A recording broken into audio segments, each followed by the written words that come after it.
আপোনালোকে এই ভিডিঅ'টোত ক্লিক কৰিছে মানে মোৰ নিচিনা আপোনাৰো এই সমস্যাত হৈ আছে। নমস্কাৰ, মোৰ এটা অন্যতম ব্লগলৈ আপোনালোকক স্বাগতম জনাইছোঁ। মই দিশা। চুলি ষ্ট্ৰেট কৰাৰ পাছত চুলিৰ বহুতো সমস্যা দেখা যায়, কাৰণ চুলি ষ্ট্ৰেট কৰাৰ সময়ত আমাৰ বহুত কেমিকেল ইউজ কৰা হয়। তাৰ পাছতে এক বছৰ ভালে থাকে, এমাহ দুমাহ এক বছৰ বহুত ভালকৈ থাকে। তাৰ পাছতে সমস্যাটো ষ্টাৰ্ট হৈ যায়, চুলি সৰা, চুলি পাতল হৈ যোৱা, চুলি একদম মানে কমি চুলিৰ মাথাত চুলি নাইকিয়া হৈ যোৱাৰ পৰিস্থিতি দেখা পোৱা যায়। সেইবাবে আমিতো সঘনাই কেমিকেল ট্ৰিটমেণ্ট কৰি থাকিব নোৱাৰোঁ, স্পা কৰি থাকিব নোৱাৰোঁ। সেইবাবে অকণমান ঘৰৰ সামগ্ৰী ব্যৱহাৰ কৰিয়ে এই সমস্যাটোৰ পৰা আমি উপকাৰ হ'ব পাৰোঁ। সেইবাবে ফ্ৰেছ এল'ভেৰা লৈ লৈছোঁ। এল'ভেৰাটো গছৰ পৰা কাটি আনিলে অকণমান থিয় কৰি থৈ দিব লাগে, যাতে তাৰ য়েল্ল' যোনটো বেড জেলি থাকে সেইটো ৰিলিজ হৈ যায়।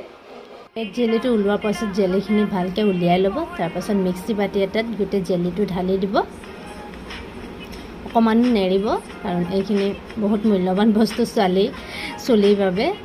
আৰু জবা ফুল লৈ ল'ব, আৰু লগতে জবা ফুল পাত ল'লেও ভাল।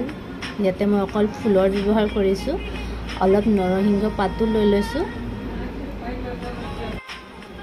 গোটেইখিনি চফা কৰি ধুই মেলি মিক্সি বাতিতে চব পেষ্ট এটা বনাই ল'ব, যাতে লগাবলৈ সুবিধা হয়। মই ফুলপাহ অকণমান সৰহকৈ লৈছোঁ, কাৰণ নৰসিংহ পাতটো অকণমান কম আছে। আপুনি ফুলৰ লগতে পাত, নৰসিংহ পাত, এল'ভেৰা, অলপ পাৰিলে ভিটামিন ই কেপচুল দুটামান দি দিব। মোৰ লগত যিহেতু নাই, সেইবাবে নাই দিয়া।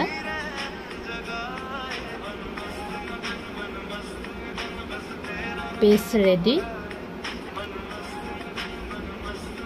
বাতি এটা লৈ ল'ব, তাৰপিছত বাতি এটাত ঢালি দিব। মিক্সি বাতিৰ সৈতে লগাবলৈ অসুবিধা হ'ব যে, সেইবাবে লগোৱাৰ আগতে ভালকৈ ফণি কৰি ল'ব, যাতে কোনো ধৰণৰ জট নাথাকে। জট থাকিলে লগাবলৈ অসুবিধা হ'ব। এয়া চুলি মোৰ সৰি একদম স্কেল্ফ দেখাই গৈছে। তাৰপাছত এয়া মাজত টেৰাও হৈ গৈছে। এক বছৰ পাৰ হ'ল, 2 বছৰ ৰানিং চলি আছে চুলি ষ্টেট, কিন্তু চুলি বেয়া হ'বলৈ ষ্টাৰ্ট হ'লেই। কিন্তু চুলি ভাল নাথাকিলে মনটো ভাল নাথাকে।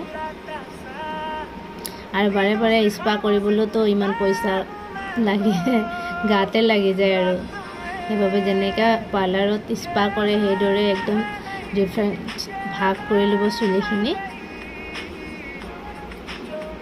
মোৰ কেমেৰা ধৰাও মানুহ নাই।